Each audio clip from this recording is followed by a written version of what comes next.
Bonjour tout le monde, mercredi Cette 18 juillet conférence va 2018, maintenant être on est enregistrée. toujours séance de hausse hier à Wall Street avec un nouveau record pour le Nasdaq qui a terminé en hausse de 0,63%. La hausse était plus modeste sur le Dow Jones qui a pris 0,22% et l'SP500 qui a pris 0,40%. On a eu les chiffres de Goldman Sachs hier qui sont supérieurs, donc les T2 supérieurs au consensus. Goldman a terminé proche de l'équilibre. Ce matin, l'Asie a terminé en hausse aussi. Sur le CAC, on a un gap à la hausse ce matin.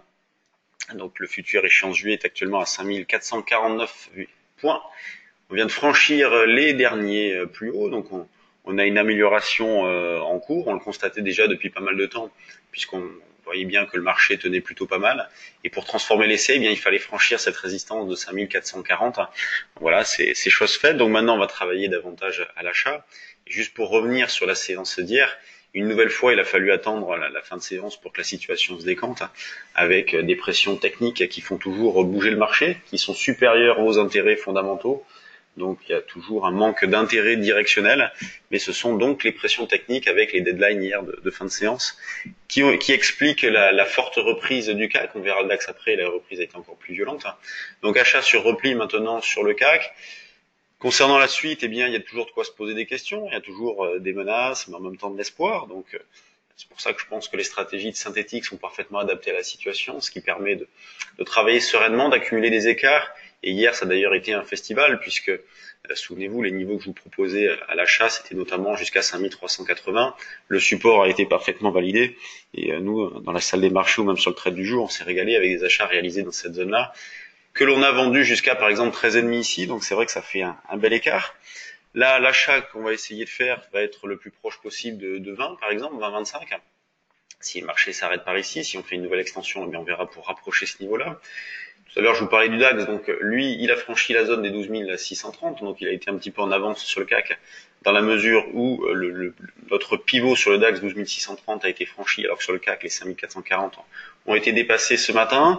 On cherche à acheter donc sur le DAX également 12 650 d'une manière dynamique, agressive, sinon 12 620. Même si c'est vrai que pour l'instant, le DAX pousse un petit peu, donc on verra pour rapprocher ce niveau-là. L'eurodoll, quant à lui, est revenu en arrière, donc on est actuellement à 1,1636, ce qui, euh, ce qui confirme bien notre scénario de fond qui est, on cherche à travailler à la vente sur des rebonds, donc on a eu le retracement en cours. Pour ce matin, eh bien, on va essayer de vendre vers un 16,70-80, donc dans cette zone-là. Donc là, on est actuellement à 16,35. En cas de poursuite à la baisse, l'objectif suivant, c'est la zone des 1,1530. Pour éventuellement racheter des petits sols de vendeurs. Le niveau d'information, quant à lui, ne bouge pas, c'est toujours un 19,40. Quand on regarde du côté des actions, commençons par les valeurs du CAC. Donc, je vais vous afficher la liste, la voici.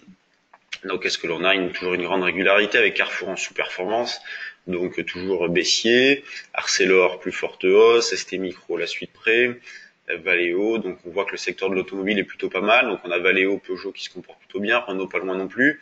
En grosse pondération, on a LVMH et Sanofi qui sont parmi les plus fortes hausses. Donc on voit que le moral est bon. La dynamique est actuellement haussière.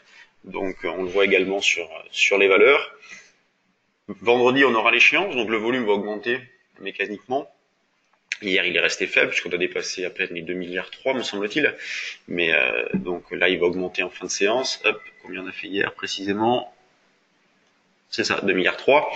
Quand on regarde du côté des mid et small cap, qu'est-ce que l'on a? Hop, elles sont ici, donc Ubisoft qui a sorti ses chiffres. Donc les chiffres d'Ubisoft sont supérieurs au consensus. Chiffre d'affaires, premier trimestre, 400 millions, attendu 362. Perspective T2 attendu entre 340 et 355 millions, contre 200 indiqués précédemment. Donc c'est nettement au-dessus de ce qui était attendu. Donc c'est pour ça qu'on a une forte hausse.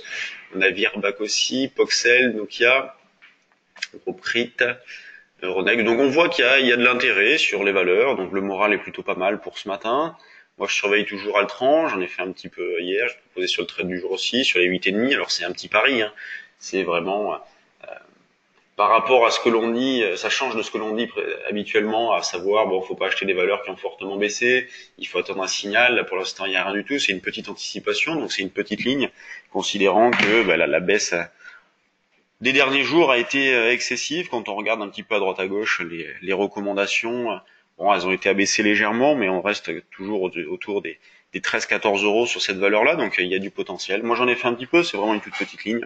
Je la mets de côté, je l'oublie et on verra bien. Donc, ce matin, on va essayer d'acheter. Pas évident à faire puisque le marché part à la hausse, mais bon, on va bien avoir un petit retracement dans la journée pour acheter un petit peu. On peut toujours céder des options, la volatilité est extrêmement faible. On est autour de 10 en volatilité implicite.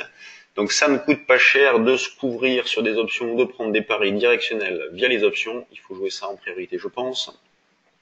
Il n'y a que comme ça que l'on peut aborder la phase actuelle d'une manière sereine, sans se poser trop de questions sur des niveaux de retournement ou autre. Donc c'est l'option qui constitue le stop de la stratégie. Allez, sur ce, je vous laisse. Je vous souhaite une bonne séance et à demain pour un nouveau point bourse.